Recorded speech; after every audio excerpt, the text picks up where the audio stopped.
मध्य प्रदेश के deputy CM क्या कुछ कह रहे हैं, चलिए आपको सीधे ले जाते हैं। यादव जी की अध्यक्षता में कैबिनेट की बैठक संपन्न हुई है, जिसमें कई बहुत ही महत्वपूर्ण निर्णय लिए गए हैं। सिंचाई परियोजना की स्वीकृति हुई है। राजगढ़ जिले की सारंगपुर तहसील की मोहनपुरा विस्तारीकरण सिंचाई परियोजना 396.21 करोड़ की प्रशासकीय स्वीकृति प्रदान की गई।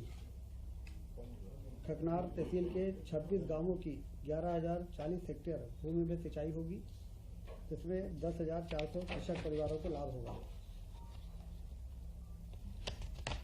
इसी के साथ सुल्तानपुर उद्वहन सिंचाई परियोजना जो रायसेन जिले की है, इसमें 115.99 करोड़ की प्रशासकीय स्वीकृति प्रदान की गई है। 20 गांवों की 5,700 हेक्टेयर भूमि में सिंचाई होगी, इसमें 3,100 कृषकों को लाभ मिलेगा। रायसेन जिले की ही बरेली तहसील की बारना उद्वहन सिंचाई परियोजना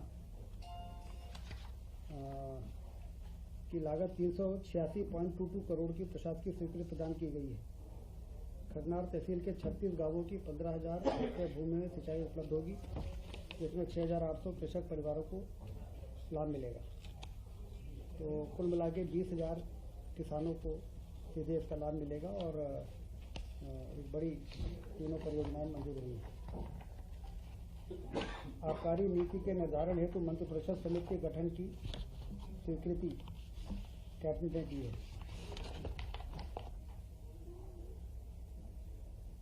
रामचरण गौतम स्वर्गीय सहायक उप निरीक्षक को ड्यूटी के दौरान दुखद मृत्यु होने पर 1 करोड़ रुपए के श्रद्धा निधि कैबिनेट ने मंजूर की।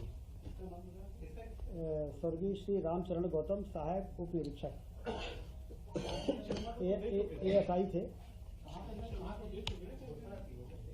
10 लाख रुपए मिले थे, 10 लाख रुपए मिल चुके थे, बाकी घोषणा थी, अब ये 1 करोड़ इनको पूरा मिलेगा।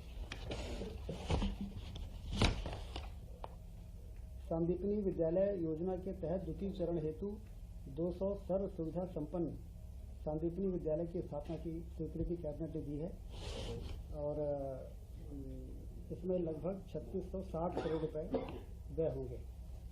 इसको मिला के जो पहले लगभग 275 विद्यालयों की स्वीकृति हुई थी प्रथम चरण में, द्वितीय चरण में 200 और विद्यालयों की होगा। इसमें लगभग 17 से 18 करोड़ रुपए प्रति विद्यालय खर्च होगा। शैक्षणिक वर्ग के शिक्षकों के लिए चतुर्थ क्रमोन्नति वेतनमान योजना लागू करने की स्वीकृति सहायक शिक्षक तथा नवीन शैक्षणिक संवर्ग की स्वीकृति हुई है। इसमें उनको समयमान वेतनमान उपलब्ध हो सकेगा। इसमें 322.34 करोड़ का अनुमानित व्यय आएगा।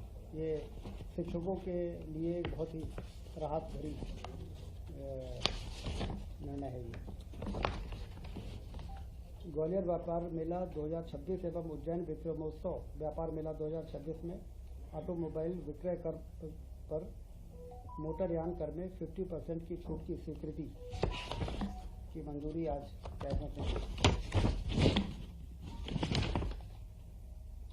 मंत्रिपरिषद द्वारा सिंहस्थ 2028 को दृष्टिगत रखते हुए उज्जैन संभाग की जल आवर्धन योजना लगभग 1133.67 करोड़ की स्वीकृति प्रदान की गई है।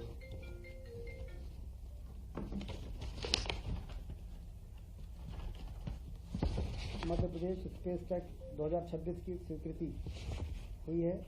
यह बहुत ही महत्वपूर्ण नीति का अनुमोदन हुआ है आज।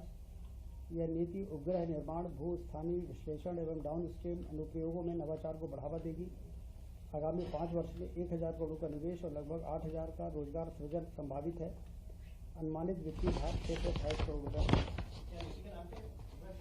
मध्य प्रदेश स्पेस टेक नीति 2026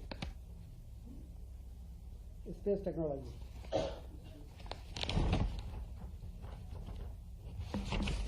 सोलर सेल स्टोरेज प्रदाय परियोजना की स्वीकृति। सोलर को स्टोरेज करने की टेक्नोलॉजी अब विकसित हो गई है। चाहे हम उसको बैटरी में स्टोर करें, चाहे हम सोलर पंप के द्वारा लिफ्ट करके और कोई डैम बना के और उसको स्टोरेज करें। और जब पीक आवर्स आता है तो सोलर के द्वारा बनाई गई बिजली को भी हम रात में भी यूज़ कर सकते हैं। ये जो नवाचार तेज़ी से आगे बढ़ रहा है प्रधानमंत्री जी के नेतृत्व में, उसमें मध्य प्रदेश बहुत सक्रिय है। और आज सोलर से स्टोरेज की 4 घंटे के लिए 300 मेगावाट विद्युत परियोजना की स्टोरेज परियोजना, 6 घंटे 300 मेगावाट विद्युत प्रदाय की स्टोरेज परियोजना और 200 मेगावाट की सोलर से 24 घंटे ऊर्जा भंडारण की परियोजना की मंजूरी हुई है। ये अलग अलग लोकेशंस में एक्सप्रेशन ऑफ इंटरेस्ट निकाला जाएगा, बीडर्स आएंगे, वही इन्वेस्टमेंट करेंगे और फिर जो लोएस्ट टैरिफ पर बिजली देगा, जैसे मुरैना परियोजना का आपको ध्यान होगा, ₹2.25 में टैरिफ जो L1 होगा उसको वो प्रोजेक्ट अवार्ड होगा, फिर वो बना के और बिजली को हमारी डिमांड के हिसाब से वो पीक आवर्स में हमको सप्लाई करेंगे।